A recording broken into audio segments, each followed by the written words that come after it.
Mr. Eric Almighty and Phil the Filipino? Yeah, they've got you covered. And all you gotta do is wait for it.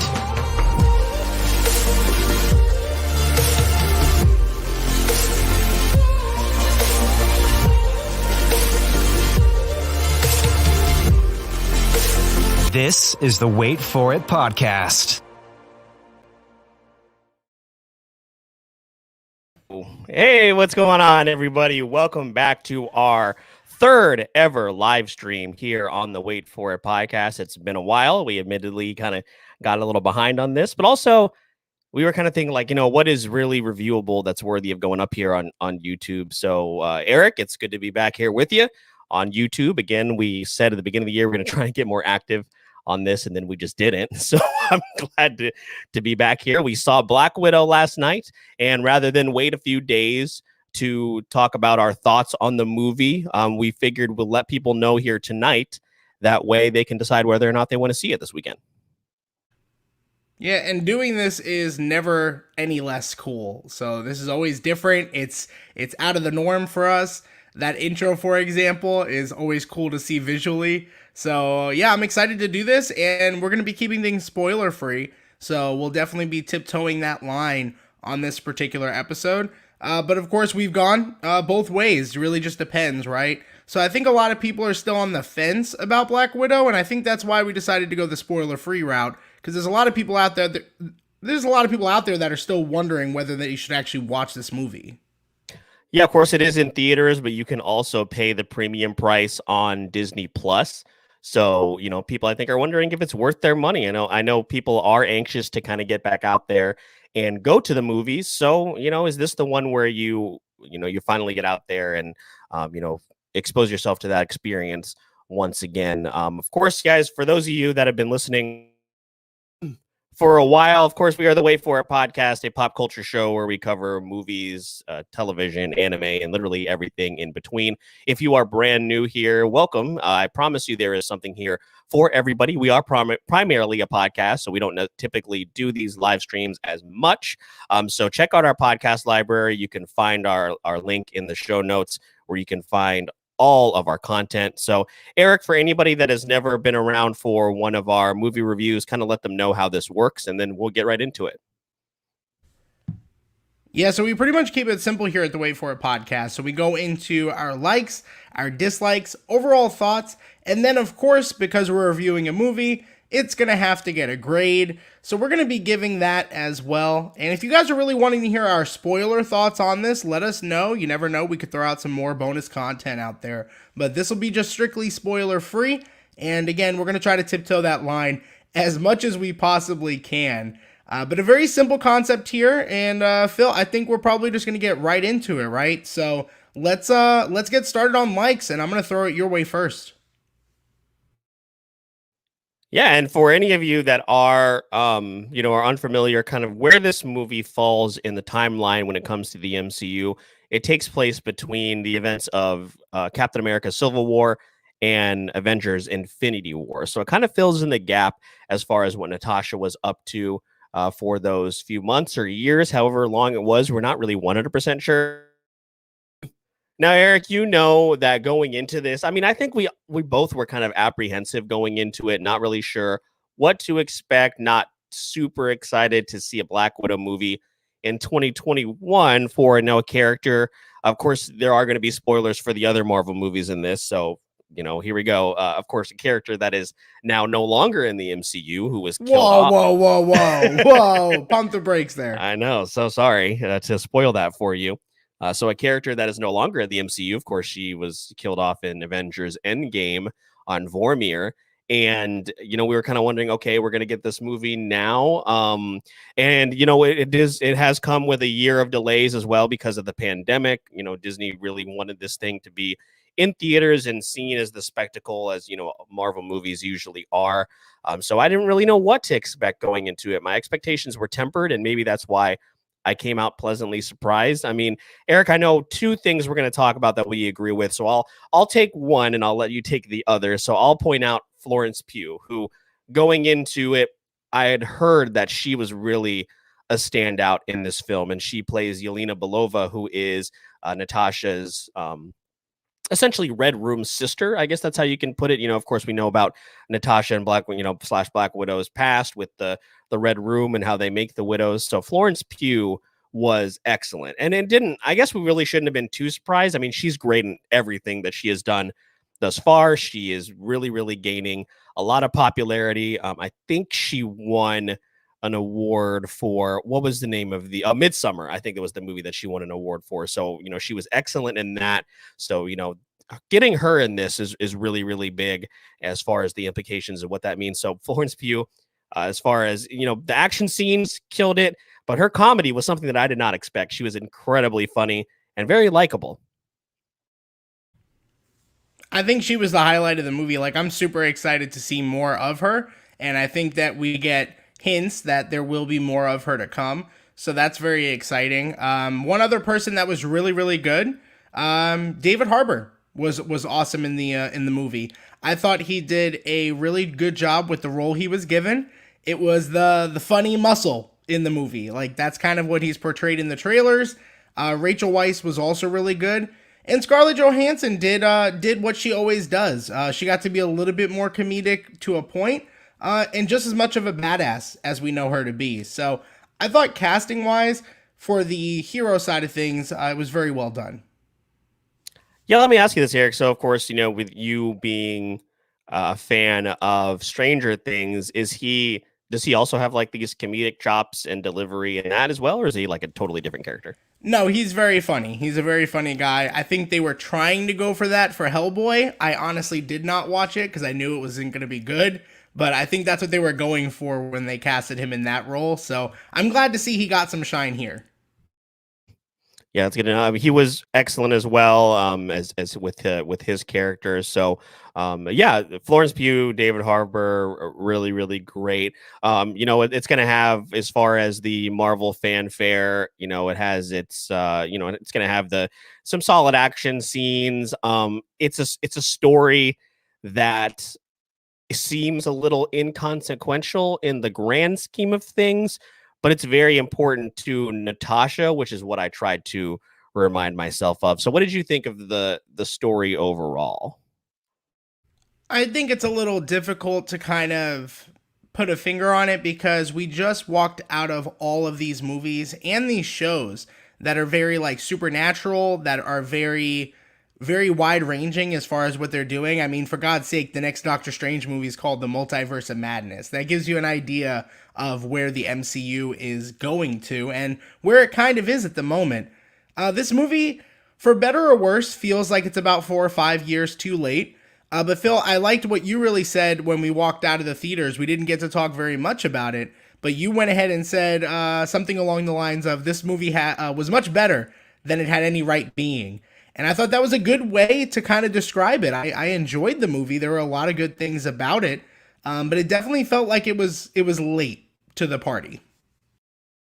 Yeah, it is strange. Like, and we kind of talked about that in the intro. 2021. We're just now getting a Black Widow movie, and there was all this talk about the Marvel Studios and people behind the scenes thinking that a female-led superhero movie wouldn't sell, and then Captain Marvel came out, and say what you want about Captain Marvel, but it still made a lot of money and got solid reviews, and aside from the controversy, I think it did very successful. Also, you had the first Wonder Woman movie that did very, very well. And then Wonder Woman 84, which is Eric's favorite movie of 2020. He's not in the clip in the video right now to defend himself. You can't see his face. Actually, I'll bring him back in here. As you can see, he is agreeing with that sentiment. But no, in all seriousness, though, it is kind of baffling that it did take this long because people were clamoring for a solo Black Widow film years ago, I think after the first Avengers movie. And I think you could have easily made it a Black Widow and Hawkeye film, and that would have worked. We did get some closure on a little bit of that, which was I guess nice. It was kind of just like thrown in there, but I think a Black Widow Hawkeye movie would have worked. And I think that's what we were expecting, right? Like that's what we thought this Black Widow movie was going to be, and they reference it. I mean, there's stuff that happens. They have this like weird interaction about how to say Budapest or Budapest. Like, I mean, it's referenced. And it continues to be referenced, but it doesn't seem like we're ever going to get a payoff to that. No. And I feel like maybe a show would have been better to have maybe shown us that, but I don't know that that's going to happen either. I don't know how much more of Black Widow they could really squeeze out after this one. And you know what? I actually I should have brought this up here because we already kind of addressed it. Our friend Caleb from Level Playing Field, who has been on the show before, he asked us on Instagram how good is David Harbour, and we talked about it just a moment ago. He was excellent. Again, as Eric alluded to, is the comedic timing of him was fantastic. He played that role so very, very well. There was a kind of like a subplot in his past that they allude to that I really wish got like fleshed out, and we didn't get it. But maybe to somewhere down the line. I don't know if that character is coming back. Eric, I'm sure you've seen the news this week that Marvel is now going away from the multi-year deals with their actors and actresses. So we'll see what happens. But there was a subplot that was going on that I really wanted some sort of payoff. But yeah, that kind of gives us our thoughts. And also, I want to give a shout out here to Jess, who is another avid listener and supporter of us. And happy birthday as well to you, Jess. Thank you so much for sending in this question to our Instagram. Something we addressed right off the bat. What did you think of Florence Pugh? Excellent. Again, we are thinking, without giving anything too much away, we're thinking that she is going to end up back in the MCU as well. But let's get to another question that Jess asked over on Instagram here. If you could compare this movie to an equivalent of another MCU movie, what would it be? So, Eric, I'll let you take that first. I'm sure you saw that question here earlier today. Is there anything that maybe it compares to as far as the rest of the MCU? I do think it's different. I mean, if I was going to compare it to a movie, probably not Civil War, Winter Soldier. I mean, that's probably the closest movie that we're looking at. So I don't know. I feel like that's the closest, but I do feel like it was going for something different. I don't know that necessarily was like the best move, because I mean, it definitely does feel like a James Bond-esque like Marvel movie. And there are good things about that. There are also things that weren't executed very well. But the characters, again, were very good. So I thought the movie was maybe a little bit more comedic than what we got in Winter Soldier. But again, really good. And thank you, Jess. I appreciate that. That's fantastic. I love seeing that. That's I just don't know why that label is being put on me. But for a while, this was a Wonder Woman 84 dedicated channel, because we only had that one video. It was our only video was Wonder Woman 84. Yeah, it was. It is something that I think you alluded to it a minute ago. A Black Widow and Yelena spy type of television show really intrigues me, and this is actually a good comment here brought up by a listener, by our friend Jordan. I think a Black Widow Hawkeye series similar to Falcon and the Winter Soldier would be interesting. So yeah, I mean, again, maybe something that would work out better. Now, Eric, we will be reviewing Loki, of course, here in a couple of weeks. There is one episode left here in this season. So, these the MCU shows, I'm going to save a lot of that, of course, for that discussion. But I feel like what we've gotten so far has been a little hit and miss. And I've been meaning to talk to you about this. I feel like Marvel is getting a little cocky, thinking that they can just kind of throw anything out there and it will stick, and that's just has not been the case. But again, we'll save that for later. Eric, is there anything else that you wanted to point out that you felt really worked in this film? No, honestly, I think that was kind of it. That does take away from a lot of it. I will say, initially, Taskmaster is pretty cool. There's a lot of cool things to like about Taskmaster. There's some things and dislikes we'll talk about when it comes to the villains of this film, but the villains they played a purpose. Everything felt true to the story that they were trying to tell. So I didn't think anything was like too out of place. This movie had the benefit of not having to set up additional films, and it was just kind of a story that they wanted to tell. So for that reason, I really enjoyed, for the most part, the pacing of the movie. There are some slow parts, but I felt like they were really trying to build the characters we were being introduced to, and I thought they did a pretty good job. So, I mean, not a perfect film by any means, but it definitely could have dropped the ball in so many ways, and it did the right thing, and it just tried to tell the story it wanted to tell. Yeah, absolutely. Well, let's transition into opportunities here, Eric. And I'll go first here. Usually this is kind of where you take the lead, and we'll take out any biases or anything like that, as far as Scarlett Johansson, the person, we we won't talk about that necessarily right now. People feel how they feel about her. It's whatever. But I've just, at least for a while now, I haven't really felt any type of emotional connection or attachment to that character, which is why a Black Widow movie this late in the game was was very interesting to me. Now, based on what social media has been saying, as well as Rotten Tomatoes, score, we'll get to that here at the very, very end. It seems like people really, really like and connect to this character, but I don't know, Eric. I just have never necessarily felt that way, and I don't know that Scarlett Johansson has really done the best job at making her super likable. But also, is it maybe that she's just not supposed to be likable? Is that where I'm missing it? I don't know. I mean, she's a killer. I mean, they kind of reference that in the movie. Like, I did like that part of it, like Yelena and Natasha's relationship, and some of the dialogue there, very, very strong between the two. This movie shines the most when those two are on screen together, is one thing I should have mentioned in likes. When they're not together, that's where things start to fall apart a little bit, and that's where Scarlett Johansson, I think, and I believe that either Kire or maybe even Jordan, I know we had heard this before by one of our friends, that Scarlett Johansson doesn't really have this like demeanor that she can carry an entire film. And it was kind of present. The supporting cast was there and was strong.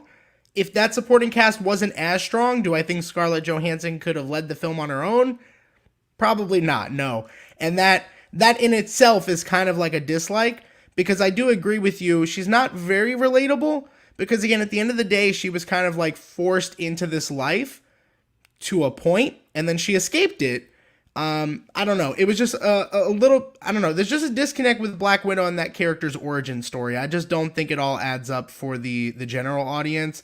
I do like her as a character, but I don't think she has enough to really be the main one. And what I mean by that too is there were several scenes where they went kind of full Marvel, if you will. And you have to suspend belief a little bit, because she is a character without any superhuman abilities. She's just a very talented killer. So there are some scenes that I kind of had to suspend belief for a moment and say, okay, this is starting to get like Fast and Furious type, like not realistic. We're not there, but there were a couple scenes for sure. Yeah, we had another comment here. Jess, I personally think that considering it's a prequel, is a little bit of a miss. I agree with Eric that it just came too late because the fans already processed Endgame. And that's a good point. Like I said, I feel like people had kind of really come to terms with Natasha no longer being in the MCU. Like, I don't know that I really came across a lot of people that were like, well, I guess I'll take that back, actually, because there is a faction of people, Eric, a faction of fans that were very upset with Natasha's send-off in Endgame. I don't know if you've seen any of that reaction. So, but the thing with that is, and that's perfectly fine. Just because I don't connect with that character, or we didn't connect to that character, doesn't mean that you didn't. That's just, we just have a difference of opinion. But the thing is, this doesn't feel like some sort of epic tribute to Natasha. It's just kind of there. Is that fair? Yeah. No, I'd agree. I mean, I'll ask you, Phil, did you walk away from this movie really feeling any differently about Natasha, or learning anything you didn't kind of already know, or you couldn't have already guessed? I guess that's the real big question. Yeah. No, not at all. It was nice to meet these people that are her family and that she does care about and kind of shaped who she is. But again, it's not consequential or important to the grand scheme of things. And, maybe that's just because Marvel has trained us this way, is that we feel like everything needs to be connected or important. Like we talked about that. There's a moment at the end of the film where I was talking to you about this after we saw the movie. Like, did we really need to know that? That doesn't add anything to Infinity War, because this movie, and it really isn't a spoiler, but the events of the movie pretty much lead directly into Infinity War. So we see something happen, and it's like, that doesn't enhance the Infinity War experience or anything like that. I'll bring up one thing here, Eric, and of course this is going to break both of our hearts, I think, is I absolutely love Rachel Weisz, but she didn't, and she plays Melina, who is kind of like their makeshift mother from the Red Room, essentially. Watch but she your didn't mouth. No, she's fantastic, but she didn't really have anything to do, Yeah. honestly. And what, like, you have this amazing actress, and I don't know if it was just a situation where they felt like they didn't have enough time, but it's a long ass movie. It's 2 hours and 13 minutes. I remember we got out of there, we were like, it's 11 o'clock, like it's time for bed. So I Movie's feel like, a little long. Yeah. yeah, in the way that they're portraying her as such an important character, to give her such little to do, it just seemed another missed opportunity. Yeah, I think that, I mean, maybe we'll see more of her. That's kind of what I'm hoping. They didn't really give us the same feeling we have for Yelena. We didn't really get for Rachel Weisz or David Harbour's characters. So, I don't know if that's a good or a bad thing. Things can always change. Maybe it's implied, but it wasn't as clear. I'd like to see more from them. The pacing of this movie was good enough, but there were some moments where it really slowed down, and I was like, did we really need to do this much, especially when it came to Natasha? I just didn't think we needed to do too much deep diving. We pretty much understand her as a character to this point. We've been with her. Unless we're going to go into Budapest and we're going to see what happened there, I don't really know that there was much time that needed to be spent. So this movie felt a little long, and I could definitely understand your frustration of maybe having more for her to do and the movie still being that long. Again, I think the film really focused on Natasha a little bit too much, which again is kind of a problem in itself. The movie is about Natasha and that Black Widow, and we were much more interested in several other Black Widow characters. So that kind of, again, proves the point of this movie didn't need to be, and it was probably too late. Yeah, absolutely. And we're going to wrap up here in just a moment, guys. We just wanted to give you guys our thoughts, and we'll give our grades here. So if you do have any other questions, make sure to list them over there in the chat. And then, one thing I guess you kind of alluded to it as well, a villain in Taskmaster, who is one of the coolest Marvel villains, I think, in their rogues gallery, is essentially wasted. And this is, of course, a Marvel problem when it comes to villains outside of Loki, Thanos. I think I would put Hela in that, and Killmonger. I would put those two. Those two there. We do have another question here from Jess. Do you think Budapest deserves a whole movie, or should it be more of a short slash episodic? I'm trying to figure out how to answer this one without really spoiling anything, because it's something, of course, that Marvel fans have been wondering about for a long time. But again, they address it here. Well, we were talking about the Marvel shows and some of the problems they have. This would be perfect.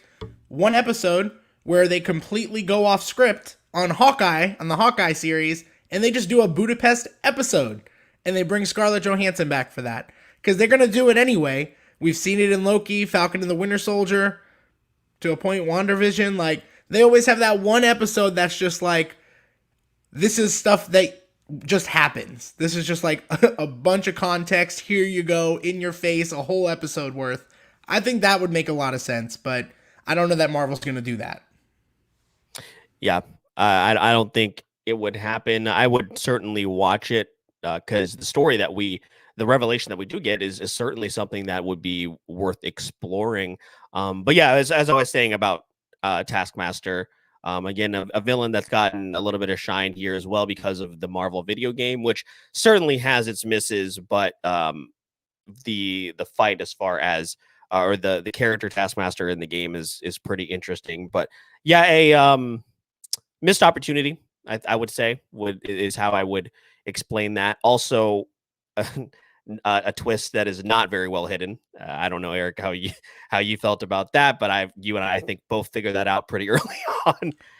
Pretty early on. Yeah. So pretty early on, yeah. And I mean, the other villain is like, and this is what I said walking out of the theater. It's basically Harvey Weinstein. Like, that's literally the character. That it's just Black Widow versus Harvey Weinstein, and a take, we'll say, a specific take on Taskmaster. But the fighting scenes were really cool with Taskmaster. That's what I really liked about that character. I literally looked over to Phil like about 30 minutes into the film, and I was like, hey, Taskmaster's pretty cool, but they're probably going to mess this up.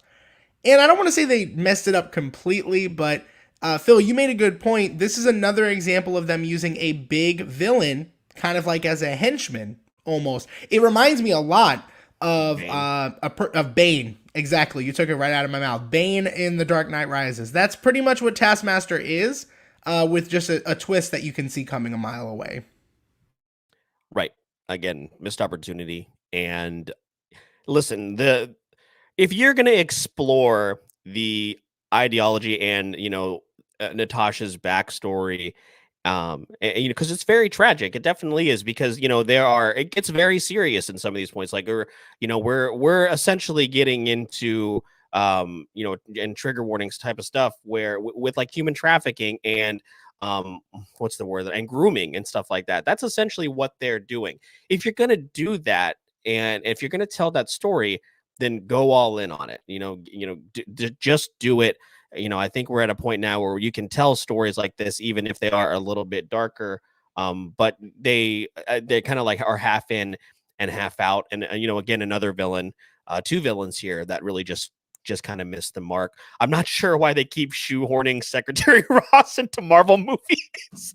Like, that guy must have, if Samuel L. Jackson got 9 movies, the guy who plays Senator Ross, William Hurt, must have gotten like 20 a movie deal from Marvel. He's in everything. He's essentially the new Stan Lee of the MCU. It's just he's required to be in every film. So I don't know. We'll see what happens. He's got to be in Shang-Chi, right? I mean, he's definitely got to be in Shang-Chi. That's all I'm saying. I don't know, man. I guess we'll find out. So, Eric, is there anything else you wanted to point out? We're going to wrap this up here in just a moment. Thanks so much for those of you that have joined us. We wanted to keep this one shorter. Of course, we just, and we'll get to our final grades here. If there's anything else you wanted to mention. No, I mean, other than maybe seeing how it's doing on Rotten Tomatoes and some of those things, getting a good idea and feel for it, I'm curious to see what the reactions are. I think we've done a pretty good job staying in the spoiler-free realm. There's a lot more we could dive into dislikes-wise if we were to get into spoilers. So if you guys want to see that episode, whether that's a podcast episode or another live stream, let us know. We'd love to hear your feedback. But no, dislikes without tearing into this movie, because we could do that. Again, we did walk out enjoying it. That's kind of the main message here. So yeah, let's get into it. We don't want it to be like Luca, where we're like, we really enjoyed this movie. Here's 20 minutes of why we didn't enjoy this movie. it really just spiraled out of control. Luca's a good movie. You should go see it. You don't have to pay $30 for it either. Black Widow on Rotten Tomatoes, certified fresh, 80% from critics and a 93% audience score. So that is how it's doing. Again, people are enjoying it. So let's get to our reviews here, Eric. So we go 1 out of 10. Again, for any of you who have never seen one of our movie reviews, I will go first. So, we've kind of talked about this here. I mean, it was pretty easy to have to wait over a year for Black Widow, because it wasn't a film I was necessarily super excited to see anyway. And, putting my dislike for Scarlett Johansson aside, as I mentioned, I've never really felt super connected to this character. Her sacrifice in Endgame really didn't hit me the way that I think people they wanted it to. I felt way more I felt way more emotional when Gamora was just yeeted off a cliff by Thanos. That's beside the point. I don't know why I mentioned that. The movie had no business. Black Widow had no business being as good as it was. I went in having low expectations, and I walked out pleasantly surprised. As we talked about, Florence Pugh and David Harbour absolutely stole the show. They carried this film, to be honest with you, and I probably wouldn't have enjoyed it as much if those two characters weren't cast so well. We talked about Rachel Weisz. She didn't have a lot to do, but it is nice to see her in anything. All in all, it was just nice to be back in theaters for a Marvel film. I'll be completely honest with you guys. Seeing the Marvel Studios logo in the beginning, hearing the audience audibly gasp at the post-credits scene, made it a fun experience. It was, nostalgic from a couple of years ago. It seems so long we're removed from these experiences in the theater. We probably should have gotten this movie again 5 or 6 years ago, but here we are in 2021. Pretty low stakes story in the grand scheme of things. It's nice to think that Natasha got to tie up some loose ends from her past, but it didn't really come off as some epic farewell for her character. However, I still had a lot more fun than I thought I would. So I gave Black Widow a 7 out of 10. Not bad, not bad. I think we'll be pretty close together, as we usually are in most of our reviews. Black Widow feels like it tells a story in the MCU that it wanted to tell like maybe 5 to 10 years ago. Compared to some of the other MCU shows, though, it was really fun. I enjoyed going into the theater. I enjoyed watching it with other people. The after credit scenes, getting to watch those and see what's coming next, never get old. So, I mean, you get that MCU movie vibe, but there's just something missing with Black Widow. In fact, I was more interested in other Black Widows than Natasha herself, who we've come to know and really kind of never got her send-off. This movie isn't really it, but it is still a story that was worth, I guess, telling because I enjoyed it, and there were a lot of great characters that came out of it. So this movie in particular, though, I think really is starting to shine a light on some new phase problems that the MCU is facing since we've walked out of Endgame. Between the shows and the movies, something seems to be missing. For that reason, I can't give it more than a 7.5 out of 10. But I really did enjoy the movie, guys. It's a lot of fun, a popcorn flick that you can watch over the summer. You could even watch it on Disney Plus. That wouldn't be a bad recommendation either. So definitely make sure to check out this movie. It's worth watching. This is definitely not a skippable MCU movie, and not one of the worst ones that have been made so far. That is definitely true. Yeah, I'm interested for that. I'm very excited for that Loki conversation, and I hope they wrap it up very well. We haven't necessarily talked about episode 5 yet, so we'll do that here in just a moment. But again, guys, thank you so much for joining us. We absolutely love doing these live streams. We love interacting with everybody. So, we're going to keep doing these and keep getting better and better, hopefully, over time. If you did enjoy this, of course, we are mainly, as I mentioned, a podcast, and you can find that podcast anywhere you listen to podcasts. I said podcast a lot there. Of course, Apple, Spotify, Pandora, Amazon Music, Buzzsprout, wherever you're listening and finding your shows. If you are listening to us on Apple Podcasts, please subscribe and leave a 5-star review. You can also follow us on Facebook and Instagram. God, I'm so sorry. At Wait For It Podcast, and on Twitter at Wait For It Pod. And of course, for those of you that do not know, you can also find Eric and I next weekend at Bold Matsuri, the anime and cosplay convention here in Jacksonville, Florida. We, of course, will make sure that the links to that are in the show notes. You can also check our social media for updates. We are so excited for that, Eric. It's getting, it's a week away. It's hard to believe that, pretty much a week from now will be just a day out, one sleep away from a really exciting experience. So, yeah, that's what we are up to. But is there anything else you want to let people know before we wrap it up? No, we're really excited for a lot of the things that are coming here, not only in the month of July, but just kind of the remainder of the year. Me and Phil have had several conversations at length. We're actually going to talk a little bit more after this episode about some things to look forward to. No, is that all right? Well, you guys have enjoyed the final live stream for the Wait For It podcast. But no, Phil, I think this was great. This was right around the time where we wanted it to be. And yeah, guys, just again, share this video if there's anybody that has not seen this movie that you think might need that little extra push to do so. There were a lot of dislikes, but again, I thought we did a pretty good job trying to stay on the positive side of things because I really enjoyed this movie. I might see it again because my wife does have to watch it. So I'll probably be watching this movie again. Yeah, I got to see it again with my daughter. Yeah, it won't be a forceful watch. I'll definitely enjoy myself. Now, with that being said, we are at the end of our live stream. My name is Mr. Eric Almighty. That, never gonna get it. That is my co-host, Phil the Filipino. And please remember, for our podcast, we release new episodes every Monday and Wednesday, plus some bonus episodes here on YouTube. And all you have to do is wait for it. Mr. Eric Almighty and Phil the Filipino? Yeah, they've got you covered. And all you gotta do is wait for it.